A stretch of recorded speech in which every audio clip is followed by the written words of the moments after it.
بسم اللہ الرحمن الرحیم۔ بہلول کی شاہی دربار میں طلبی کا حکم نامہ جاری ہو چکا تھا۔ خلیفہ ہارون الرشید کے سپاہی اس کو کتوں کی طرح ڈھونڈ رہے تھے اور آخر ایک سپاہی کو وہ ایک بازار میں جاتے ہوئے دکھائی دیے۔ سپاہی ان کے پیچھے پیچھے چل دیا۔ اسے ایک بار بہلول کو اپنی طرف متوجہ کرنے کی کوشش کی مگر انہوں نے کوئی دھیان نہ دیا۔ ہارون کا کرندہ کچھ فاصلہ رکھ کر ان کا تعاقب کرنے لگا۔ بہلول رحمت اللہ علیہ کبھی اپنے آپ سے باتیں کرتے تو کبھی رک کر اپنی چھڑی سے زمین کوریتے اور کہیں راہ چلتے بچوں کے سر پر ہاتھ پھیر کر کوئی مزاحیہ فکرہ کس دیتے۔ اسی طرح چلتے چلاتے آدھا دن بیت گیا۔ بہلول اپنے ٹھکانے پر جا پہنچے اور دیوار کے ساتھ ٹیک لگائے سستانے کے لیے لیٹ گئے۔ سپاہی جو اتنی دیر سے ان کے تعاقب میں تھا وہ بھی وہاں پہنچ گیا۔ سوچنے لگا اب اس سے کیسے بات کی جائے۔ پھر اس کے ذہن میں ایک ترکیب سوجی کہ بہلول رحمت اللہ علیہ نے ابھی تک کھانا نہیں کھایا ہوگا، اس کو بھوک لگی ہوگی، کیوں نہ اس کے کھانے کا انتظام کیا جائے۔ وہ بازار گیا اور جلدی سے مرغن کھانے لے کر بہلول کے پاس جا پہنچا۔ بہلول اپنی لگن میں مگن نہ جانے کون سی گتھیاں سلجھانے میں مصروف تھے۔ سپاہی نے سلام کیا اور کھانا بہلول کے سامنے جا رکھا۔ جناب بہلول صاحب، خلیفہ نے آپ کے لیے یہ کھانا بھیجا ہے۔ بہلول کھلکھلا کر ہنس دیے۔ ارے واہ، اسلامی مملکت کے بادشاہ اب مجھ جیسے کم حیثیت دیوانوں کا بھی خیال کرنے لگے ہیں۔ بہلول نے کھنڈر کے پاس بیٹھے کتے کو اپنی طرف بلایا اور خوشنما کھانے کا تھال اس کے سامنے رکھ دیا۔ سپاہی نے بولنے کی کوشش کی تو بہلول نے کہا، چپ کرو نہیں تو یہ کتا بھی بادشاہ کا کھانا کھانا چھوڑ کے بھاگ جائے گا۔ سپاہی اپنی ہنسی نہ روک سکا اور خلیفہ کا پیغام دینے لگا۔ بہلول، خلیفہ نے تم کو کل دربار میں طلب کیا ہے۔ بہتر ہے کہ تم کل خود ہی دربار میں پہنچ جانا، نہیں تو کوئی اور انتظام کرنا پڑے گا۔ اگلے روز بہلول کا رخ خلیفہ کے محل کی طرف تھا۔ اس نے پیوند لگے کپڑے پہن رکھے تھے، گدڑی اور عصا بھی ہاتھ میں اٹھائے رکھا تھا۔ دربار کو معلوم تھا کہ یہ ہارون کا رشتہ دار ہے، ورنہ کبھی بھی اس کو اپنے محل میں گھسنے نہ دیتا۔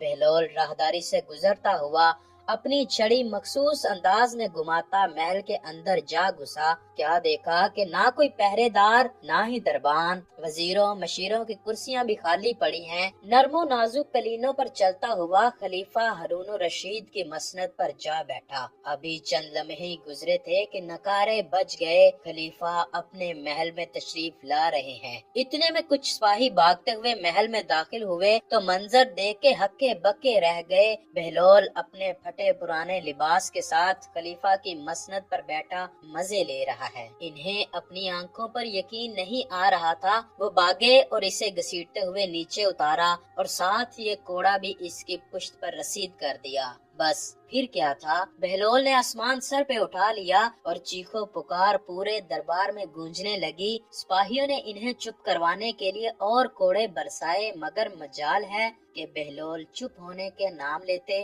سپاہیوں کی تو جیسے جان پر بن گئی۔ اسی وقت خلیفہ بھی اپنے دربار میں داخل ہوا۔ یہ منظر دیکھا تو حیران رہ گیا۔ بہلول رحمت اللہ علیہ فرش پر تھے اور سپاہی پاس کھڑے تھے۔ یہ کیا ماجرا ہے؟ اس کی چیخیں کیوں نکل رہی ہیں؟ سپاہیوں کو یقین ہو گزرا کہ اب ان کے ساتھ بہت برا ہونے والا ہے۔ عالی جاں، یہ دیوانہ حضور کی مسند پر جا بیٹھا تھا اور اترنے کا نام نہیں لے رہا تھا، تو ہمیں تھوڑی سختی کرنی پڑی۔ تھوڑی مار مار کے برکس نکال دیا ہے تم لوگوں نے میرا۔ حضرت بہلول رحمت اللہ علیہ نے تڑپ کر کہا۔ خلیفہ نے تسلی دیتے ہوئے بہلول کو زمین سے اٹھایا اور کہا، بہلول تم کو کیا بہت تکلیف پہنچی ہے؟ ہاں، مجھے بہت تکلیف پہنچی ہے، مگر میں اپنے نہیں تمہارے حال پر رو رہا ہوں۔ خلیفہ نے پوچھا، وہ کیوں؟ بہلول نے جواب دیا، ہاں میں تمہارے حال پہ رو رہا ہوں۔ میں تو چند لمحے تمہاری مسند پر بیٹھا ہوں تو میرا یہ حال کیا گیا، اور تم نہ جانے کب سے اس مسند پر براجمان ہو۔ سوچو تمہارا کیا حال کیا جائے گا۔ کیا تمہیں اپنی آخرت کی فکر نہیں؟ हरून तो जैसे कांप उठा। वो कुछ बोलना चाह रहा था मगर आवाज तो जैसे हलक से बाहर ही ना निकल रही थी। कुछ लम्हे यूं ही चुप खड़ा रहा। फिर इनके दरमियान कुछ ऐसे मौजू पर गुफ्तगू हुई कि जिसको सुनहरी अल्फाज की हसीयत हासिल है। हरून ने हजरत अली रजी अल्लाह ताला अन्हो से मुतल्लिक सवाल किया तो बहलोल ने ऐसा जवाब दिया कि आज भी लोग उसकी दीवानगी पर अश अश करते हैं। अक्सर ऐसा होता कि हजरत बहलोल दाना रहमतुल्लाह अलैह कब्रिस्तान के वीराने में बैठे हुए मिलते। यह हजरत का एक खास वस्फ था। उनसे जब इसके मुतालिक पूछा गया तो उन्होंने बताया कि कब्रिस्तान वाले वो लोग हैं जो किसी की गीबत नहीं करते। यही वजह है कि मुझे इनके पास बैठना अच्छा लगता है। मगर एक दफा तो बहुत अजीब मामला हुआ कि हजरत बहलोल दाना रहमतुल्लाह अलैह वीराने में बैठे एक कोने में छड़ी हाथ में लिए एक इंसानी खोपड़ी को इधर उधर करके देख रहे थे। इत्तफाकन करीब रास्ते से खलीफा हारून रशीद की सवारी का भी गुजर हुआ। खलीफा बहलोल को देख के रुक गए और पास जाकर बोला, अरे बहलोल, यहाँ क्या कर रहे हो इस खोपड़ी के साथ? कुछ खास नहीं, बहलोल ने जवाब दिया। बस ये देखने की कोशिश कर रहा हूँ कि ये खोपड़ी किसी बादशाह की है या मुफलिस और नादार शख्स की। अच्छा, तो फिर ये छड़ी क्यों पकड़ी हुई है? हाँ, छड़ी से तो मैं जमीन की पमाइश कर रहा हूँ, बहलोल ने जवाब दिया। फिर पमाइश से क्या अंदाजा लगाया? खलीफा ने पूछा। पैमाइश से मैंने यही अंदाजा लगाया कि जमीन बराबर है, ख्वाह कोई मुफलिस और नादार हो के बादशाह। 3 गज जमीन सबके लिए होगी, चाहे बादशाह हो या गरीब। अल्लाह अकबर। दोस्तों, इस वाक़े से हमें सबक मिलता है कि ये दुनिया की शानो शौकत और जाहो जलाल सब फानी है, बाकी है तो सिर्फ वो अमाल जो हम आखिरत के लिए आगे बेचेंगे। अल्लाह करीम हमें आखिरत की फिक्र करने की तौफीक अता फरमाए। एक दिन बहलोल रहमतुल्लाह अलैह दरिया दजला के किनारे खड़े थे। खलीफा हारून रशीद अपने महल की छत से इन्हें देख रहा था। बादशाह ने अपने खादमों से कहा कि बहलोल को मेरे पास लाओ। खादमों ने छत से डोली नीचे फेंकी और नीचे वालों को इशारा किया। नीचे वाले खादमों ने बहलोल को डोली में बिठाया और ऊपर से रस्सियां खींच ली। 2 लम्हों में बहलोल बादशाह के सामने थे। बादशाह ने बहलोल से सवाल किया, आप खुदा तक कैसे पहुँचे? बहलोल रहमतुल्लाह अलैह ने मुस्कुरा कर जवाब दिया कि जैसे तुम तक पहुंचा। बादशाह बहुत हैरान हुआ। बादशाह का ख्याल था कि बहलोल कोई बारीक बीनी से फलसफा बताएगा, लेकिन इसने तो 2 लफ्जों में सारी बात ही खत्म कर दी। बादशाह ने बहलोल से कहा, मैं समझा नहीं, मुझे समझाओ। बहलोल ने कहा कि अगर मैं खुद तुम तक पहुंचना चाहता तो पहले दरख्वास्त लिखता,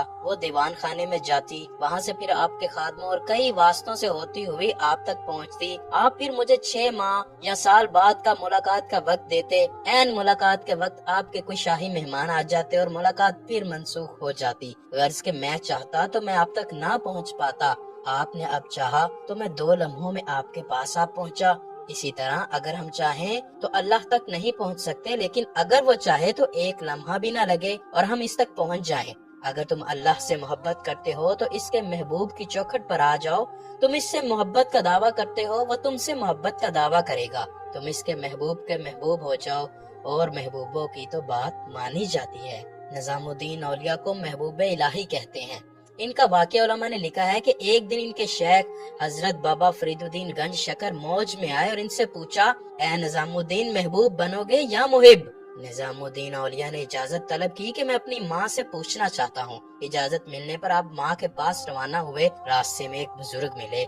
इन्होंने भी निजामुद्दीन से यही सवाल किया, महबूब बनोगे या मुहिब? निजामुद्दीन बहुत हैरान हुए कि ये तो इनका और इनके शेख का राज है। आपने इन्हें भी यही कहा कि मैं अपनी माँ से पूछना चाहता हूँ। बुजुर्ग ने कहा कि ठीक है, अगर माँ ना बताएं तो कल इसी जगह आकर मुझसे पूछ लेना। आप माँ के पास पहुँचे, माँ को सारा वाकया सुनाया। माँ ने कहा कि बेटा, इसी बुजुर्ग के पास चले जाओ, जिसने तेरे दिल का हाल जान लिया वही तुम्हें बता सकता है। आप फिर वापस गए। देखा तो बुजुर्ग मौजूद नहीं थे। लोगों से दरियाफ्त किया तो पता चला कि बुजुर्ग का इंतकाल हो चुका है। देखा तो बुजुर्ग की लाश एक कचरे के ढेर पे पड़ी हुई है। आप पास गए और कहा, ए बंदा खुदा, दिल के हाल जानता था, मुझसे वादा किया था कि कल आना, तुम्हें जवाब मिल जाएगा, लेकिन खुद का पता ही नहीं था। इतना सुनने पर बुजुर्ग उठ बैठे और कहा, निजामुद्दीन, महबूब बनना, मुहिब न बनना। मुहिब्बों का ये हाल होता है। महबूब बनोगे तो तुम्हारी कब्र पर भी मेले लगेंगे। तुम अल्लाह के महबूब से मोहब्बत करो